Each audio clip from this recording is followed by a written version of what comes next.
Bu coğrafyanın bir nehir kentiyiz. Biyolojik çeşitliliğin. Bu yasayla ormanlarımız, meralarımız, dağlarımız, vadilerimiz hepsi bunlara peşkeş çekildi. Çünkü yasaların boşluğu ve bürokrasinin onlarla işbirliği yapması, yerel sermayenin emperyalistlerin uşağı olması, onlarla birlikte çalışması, onlar da buradaki her şeyi kar gördüğü için aldıkları karı alıp bu ülkeyi terk edip gidiyorlar. Bizleri ne bırakıyorlar? Hastalık, toprak kirliliği, su kirliliği, yaşamın yok olduğu bir şey bırakıyorlar. Hani bizlere yatırım diyorlar ya, işçiler gelip çalışacak. Aslında doğanın sömürülmesiyle işçinin emeğinin sömürülmesi aynı sevgili dostlar. Bu sene ülkemizin kaç yerinde maden işçileri hakları için günlerce direndi. Bunun en bariz örneği Ankara Doruk Madencilik'te görmekteyiz sevgili dostlar. Bu çağda özellikle herkes safını belirlemesi lazım. Ya toprakları için direnenlerin yanında saf tutacağız ya da vallahi emperyalist alanların yanında şakşakçılığını yapacağız. Ekoloji mücadelesi bir ağacı ya da bir dereyi savunma mücadelesi değildir. Ekoloji mücadelesi sınıf mücadelesinin bir parçasıdır. Kadın mücadelesidir, emek mücadelesidir, kültür mücadelesidir. O yüzden ülkenin Karadeniz'den Akbelen, Barto, Diyadin, Karlova, Dersim herkes toprakları için direniyor.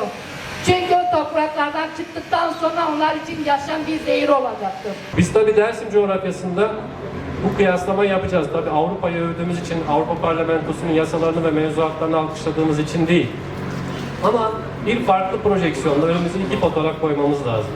Biz bir tahribatı engelleyen korumacı bir güncel fotoğrafta bir korumacı durumdayız biz. Çünkü Munzur coğrafyası, Munzur Milli Parkı, Peri Vadisi, Gülümür Vadisi, yaşadığımız coğrafyayı biz sanayileşme, kentleşme ve kalkınma sürecinin diğer bütün parametreler açısından tarif etmiş durumda değiliz. El değmemiş bir coğrafya hala burası.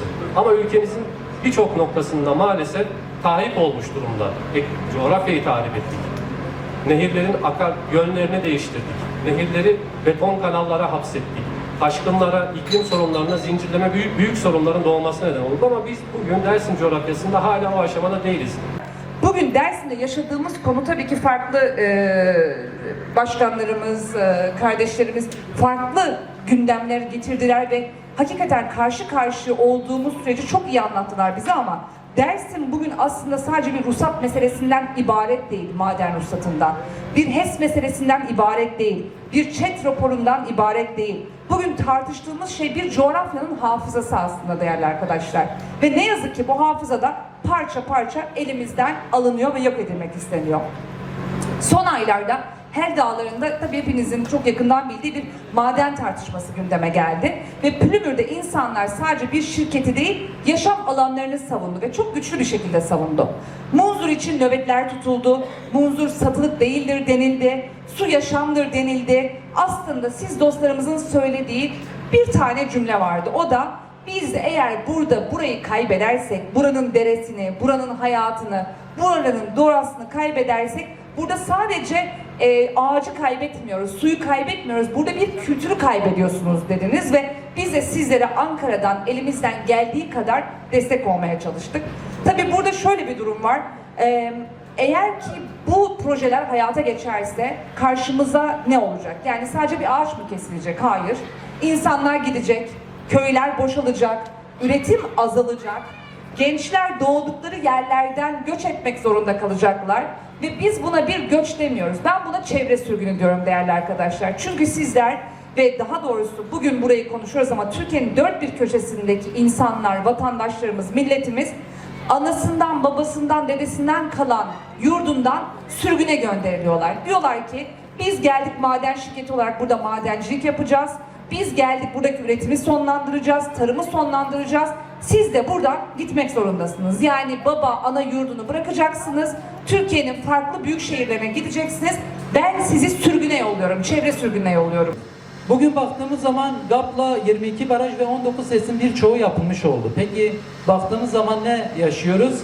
Bugün işsizlik haritasına baktı, yoksulluğu bitirecek projenin işsizlik haritasına baktığınızda en büyük işsizlik oranlarının bu bölgede olduğunu görüyoruz. Haran Ovası başta olmak üzere verimli toprakların birçoğunu kaybettiğini görüyoruz. Birçok hafıza mekanını yok edildiğini görüyoruz.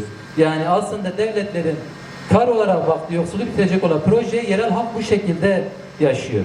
Ve tüm bunlar aslında bir mühendislik hatası değildi. Bir siyasi tercihin sonucuydu. Ve bu siyasi tercih sadece bugünden başlayan bir mesele değildi. 1950'li yıllardan beri başlayan, devam eden bir mesele. Şimdi arkadaşlar baktığımız zaman Hasankeyf'ten biraz bahsetmek istedim. Çünkü Hasankeyf'te en fazla bağ kuran yerlerden bir tanesi Dersim coğrafyasıydı. Ilısu Barajı'na karşı mücadele ederken en fazla ortaklaştığımız alan Dersim coğrafyasıydı. Ilısu Barajı sadece Hasankeyf değil, 200 yerleşim yerini su altında bıraktı. Yani birçok etkisi, olumsuz etkisi oldu ama en temel meselelerden bir tanesi hafıza mekanları sadece tarihi alanlarla da sınırlı değil. Ilısu Barajı hafızayı yok ediyor derken şunu kastediyoruz. Dar geçit JITEM davasını biliyorsunuz arkadaşlar.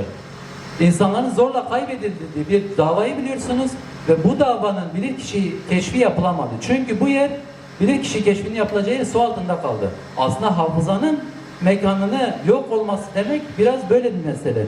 Bir diğer mesele mesela Zilan soykırımını düşünelim, Zilan katliamını düşünelim. Yine Zilan katliamını örtmek için Koçhisar Barajı'nı yaptılar. Aslında bir algı yaratıyorlar.